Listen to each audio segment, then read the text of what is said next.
Bonjour, je suis Julien Merali, directeur de l'Agora Chief Data Officer, un club Agora Manager.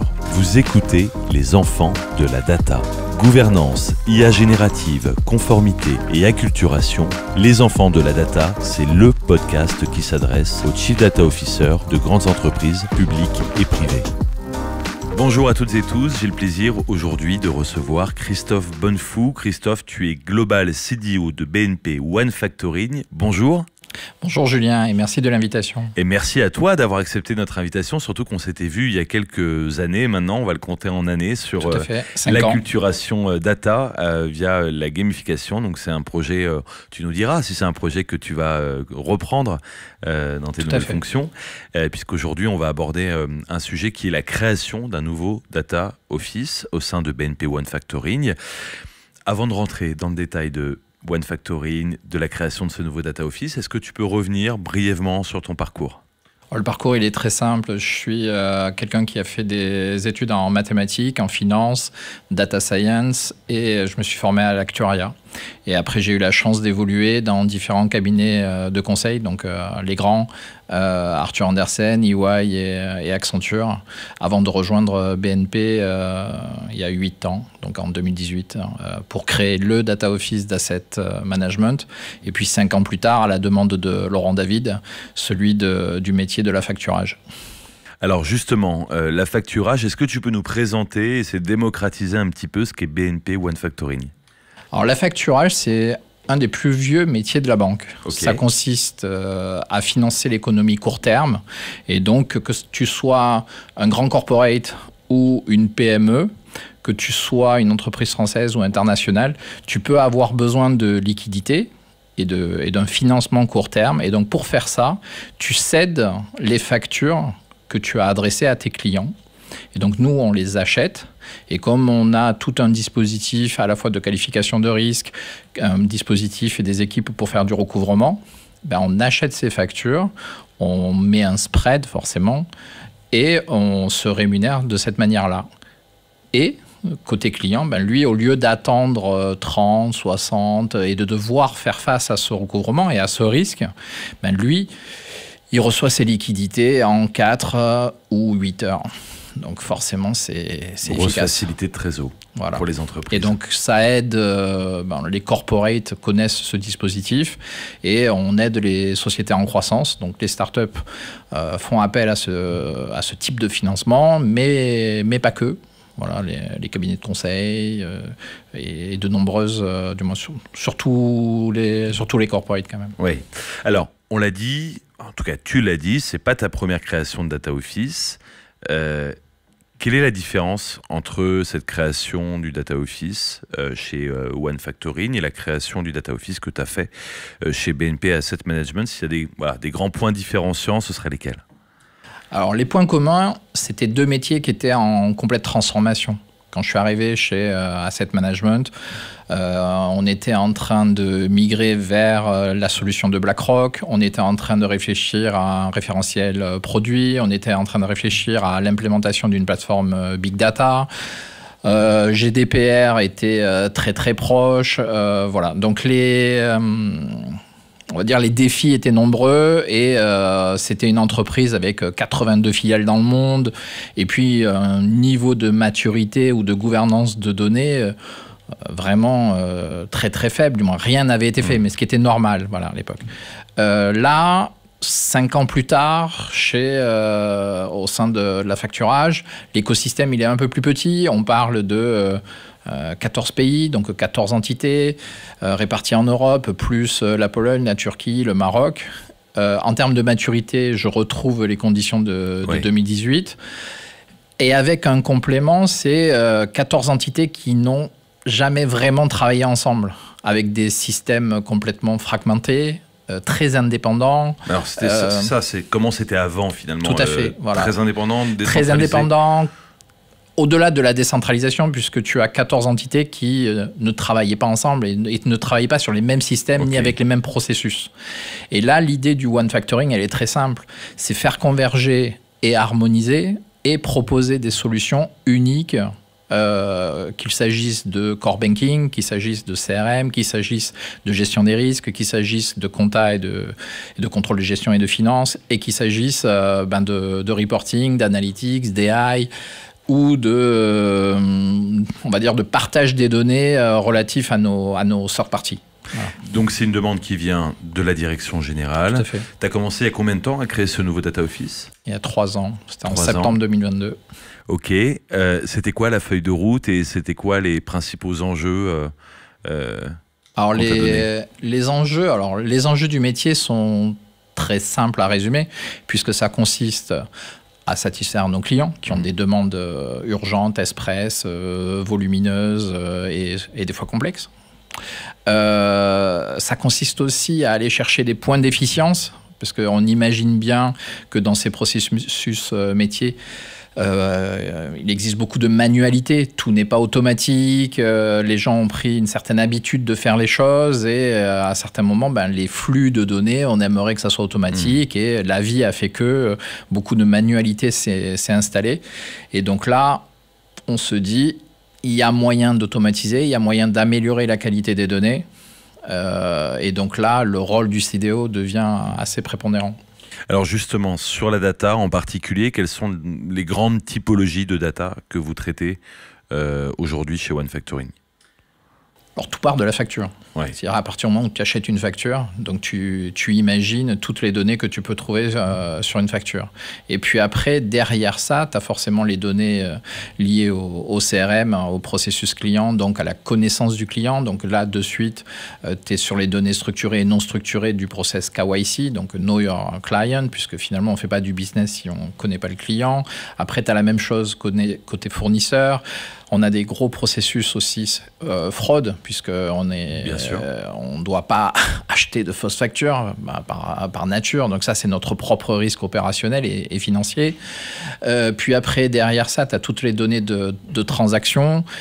Tu as alors, on traite peu de données personnelles, finalement, parce qu'on est très, très B2B. Et la facturage, tu ne le fais pas pour des personnes retail. Donc sur ça, on en traite assez peu.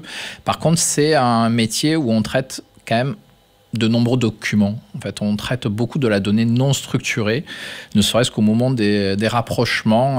On reçoit même des paiements en version papier. Et donc, ça nous oblige à utiliser de l'OCR ou de l'AI pour structurer cette donnée non structurée, faire des rapprochements bancaires et finalement payer nos clients le plus rapidement possible et le mieux possible. Voilà. Donc c'est une industrie à la fois exigeante parce qu'on a un retour client qui est quand même très rapide, on est sur des temps courts, on a des périodes dans l'année, vraiment des peak seasons aux arrêtés comptables, aux arrêtés trimestriels, où tous nos corporates finalement nous sollicitent énormément.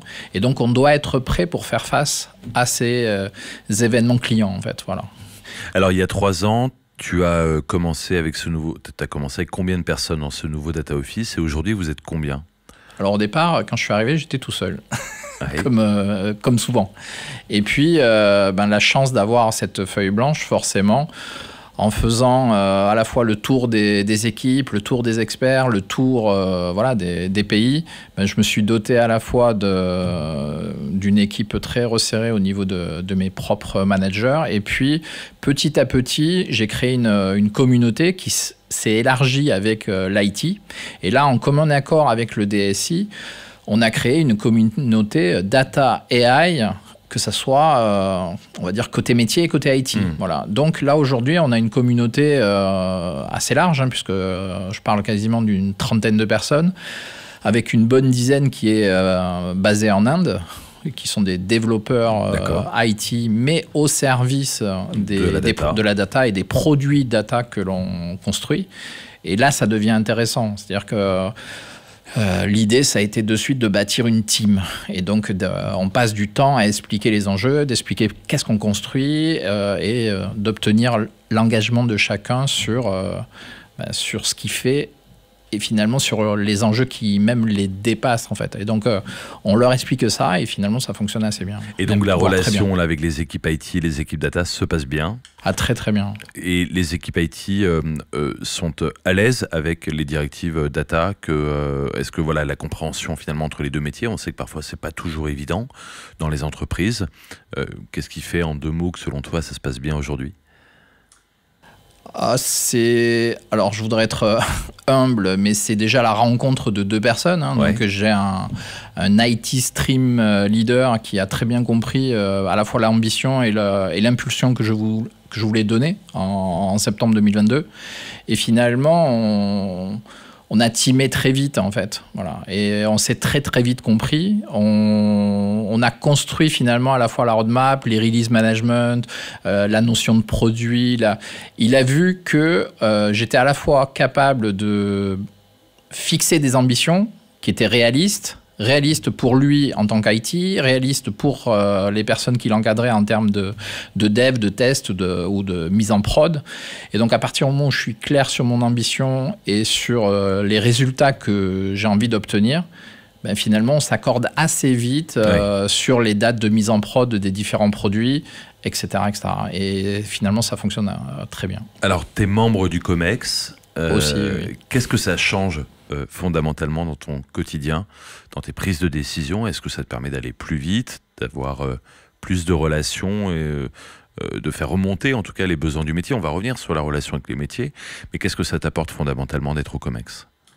Alors, comparativement à la situation à laquelle je faisais face chez Asset Management, je dirais pas que c'est le jour et la nuit, mais ça réduit énormément les temps de prise de décision. Ouais.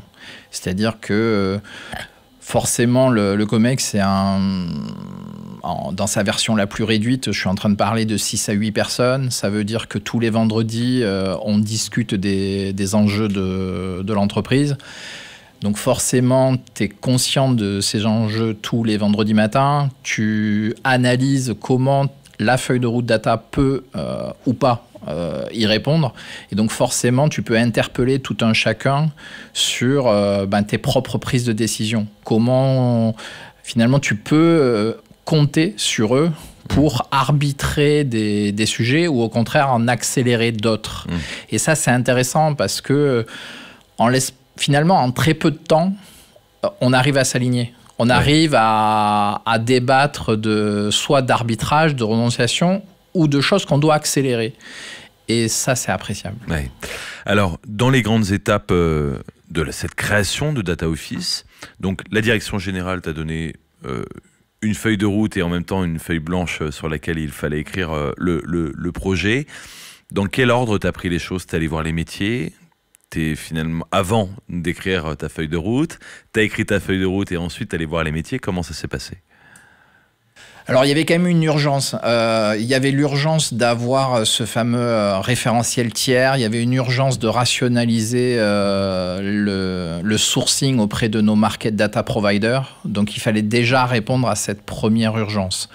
Il faut savoir que dans l'affacturage, on achète énormément de données à l'extérieur. On se source aussi de sources du groupe BNP.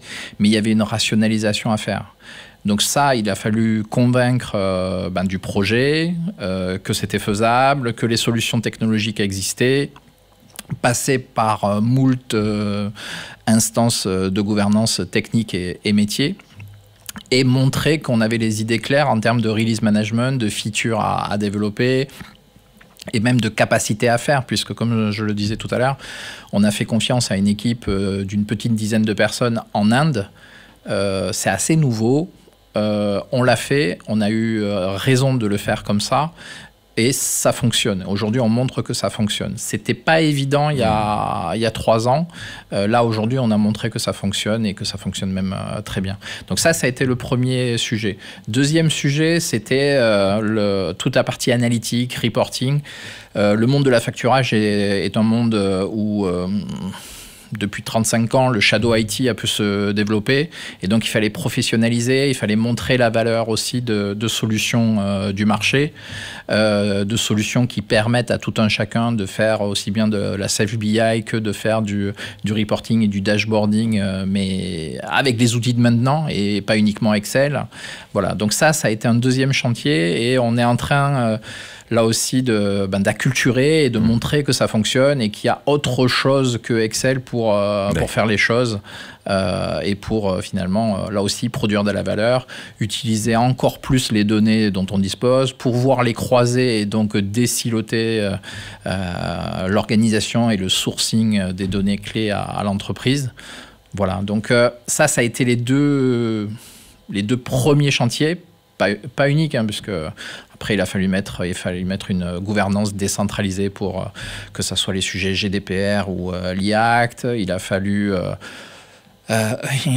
travailler aussi sur, on va dire, la gouvernance plus globale de toutes les données d'entreprise. Et donc là, ça devient un autre chantier un peu pharaonique, puisque ça consiste à faire prendre conscience aux différentes personnes de l'entreprise qu'il existe des données qui sont plus critiques que d'autres, plus essentielles que d'autres. Et donc là, il faut à la fois communiquer, mais faire comprendre, conscientiser. Et là, on touche les sujets que tu connais, d'acculturation. Et alors justement, sur la gouvernance, comment on gère la gouvernance quand il y a autant de pays, quand il y a aussi finalement autant d'historiques, peut-être de la dette technique, peut-être beaucoup de dette technique. Comment on arrive à une situation de gouvernance, et peut-être que ton sujet n'est toujours pas terminé, qu'il y a encore plein d'étapes à venir, mais comment tu gères ça avec les métiers au quotidien ? Alors si on prend les sujets, on va dire par le plus simple, donc sur la partie des données personnelles et de GDPR, on a juste eu besoin de reclarifier certaines responsabilités. Il n'y a rien de pire dans une organisation que quand tu es face à des décisions molles, voilà, des décisions qui n'ont pas été expliquées, des décisions peu claires. Donc là, tu réexpliques les responsabilités, les rôles de chacun, l'impact pour eux d'être en responsabilité. Voilà. Donc ça, on l'a fait. Et en fait, par cette méthode-là, ça a été la même chose pour les deux assets dont je te parle. C'est-à-dire qu'à un moment donné, tu peux expliquer que une autre gouvernance, en fait. Qu'une autre gouvernance est possible. Tu n'es pas obligé de répliquer sur chaque sujet la même gouvernance. Donc, on a des sujets où on a misé sur une décentralisation très forte et on a des sujets où forcément, parce que la maturité des équipes n'est pas au rendez-vous, que c'est trop compliqué de gérer ces sujets-là en local, on a tout recentralisé. Voilà. Mais il faut juste l'assumer, il faut juste l'expliquer et puis après, prendre le temps, mais surtout répéter les choses et être très pédagogue. Alors, un des grands sujets aussi, c'est la qualité de la donnée. Qui est responsable aujourd'hui de la qualité de la donnée ? Alors pour moi, c'est très simple. J'ai réglé cette question-là depuis très longtemps. Celui qui est responsable de la qualité des données, c'est celui qui s'engage à remédier finalement les choses quand les choses vont pas très bien, et celui qui s'engage finalement à respecter aussi les attentes du début. C'est-à-dire qu'une donnée, à un moment donné, je définis une exigence. Et là, les exigences, on connaît tous les 8 critères de data quality. On se pose, on se dit, cette donnée-là, si elle est critique, si elle est clé pour mon entreprise, ça veut dire quoi en termes de data quality ?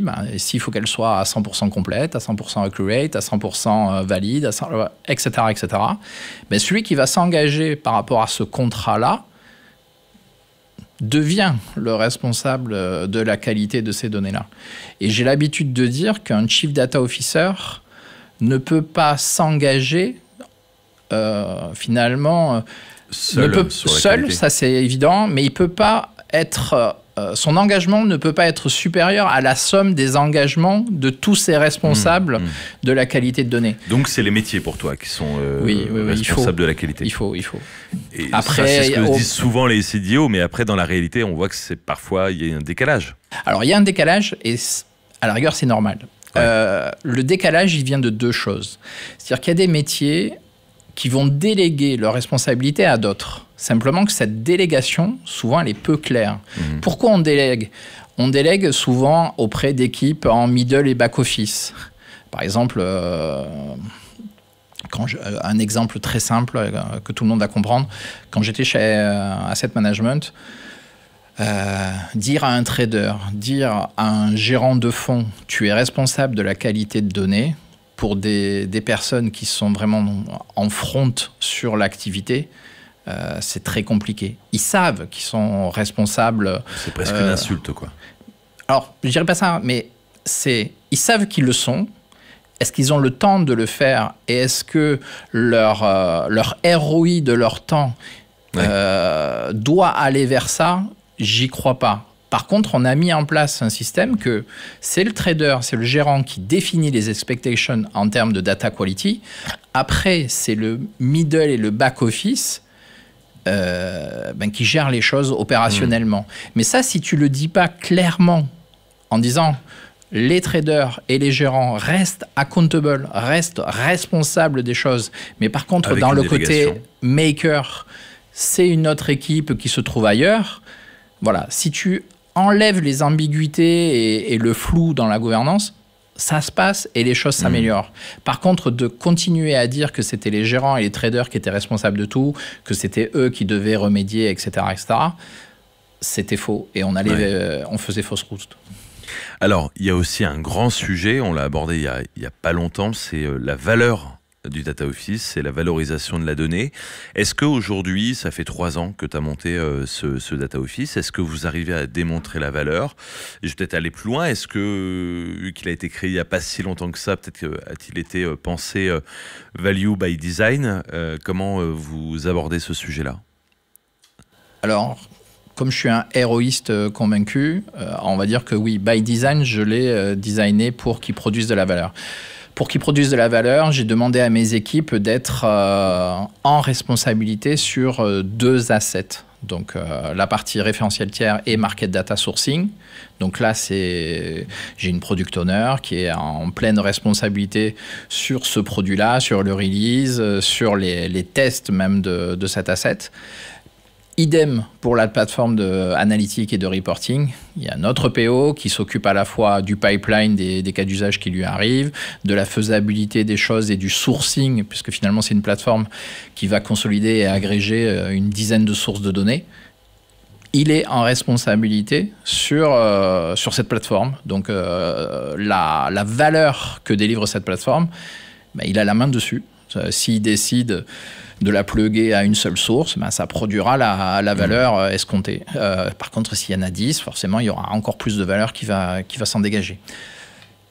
Ça, c'est un élément de réponse. Par contre, on n'en est pas à monétiser la donnée ou à vendre ou à la vendre. Ça, on n'en y est pas. Par contre, si je prends le produit qu'on a appelé Sinae, donc ce fameux référentiel tiers et qui se source des market data,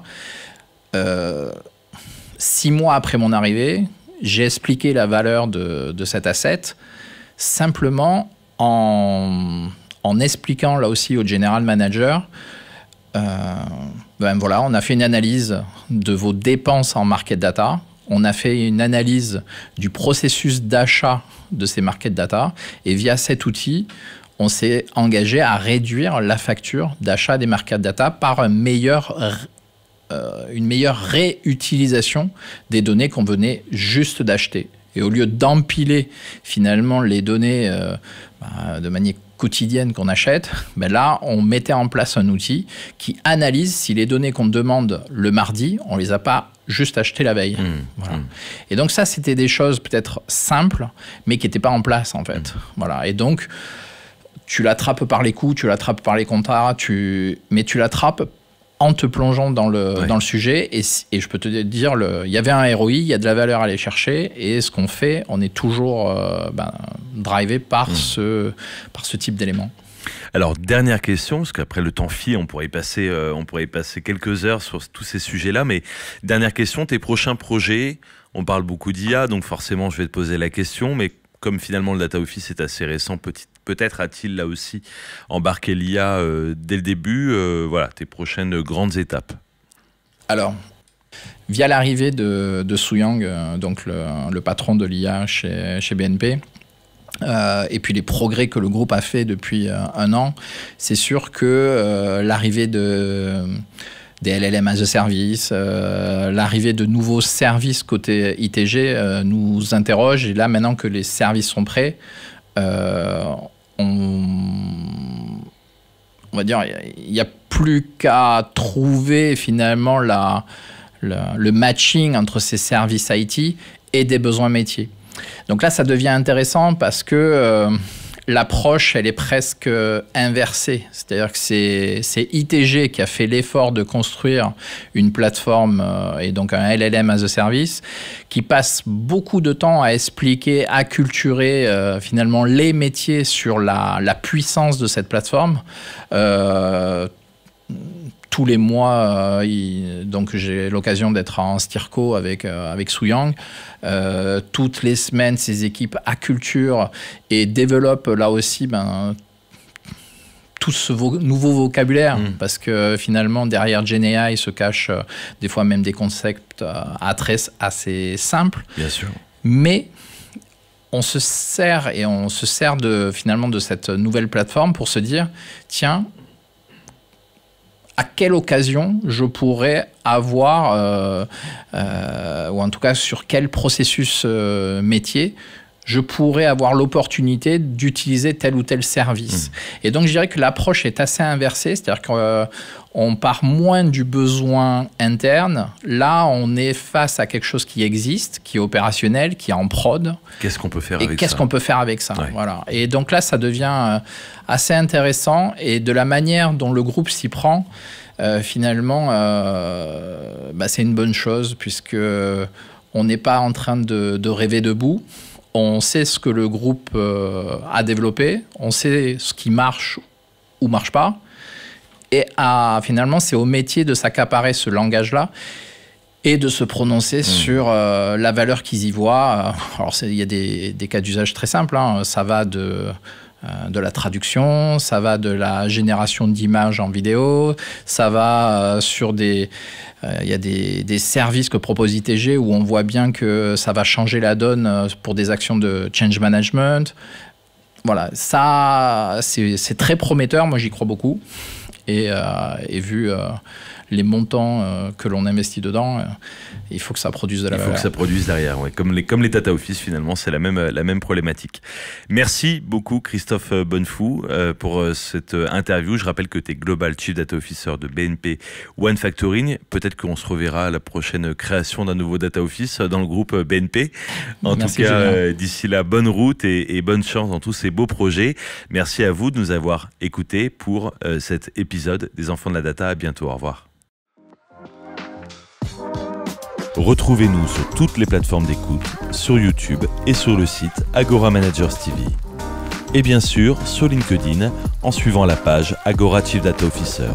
Rendez-vous au prochain épisode.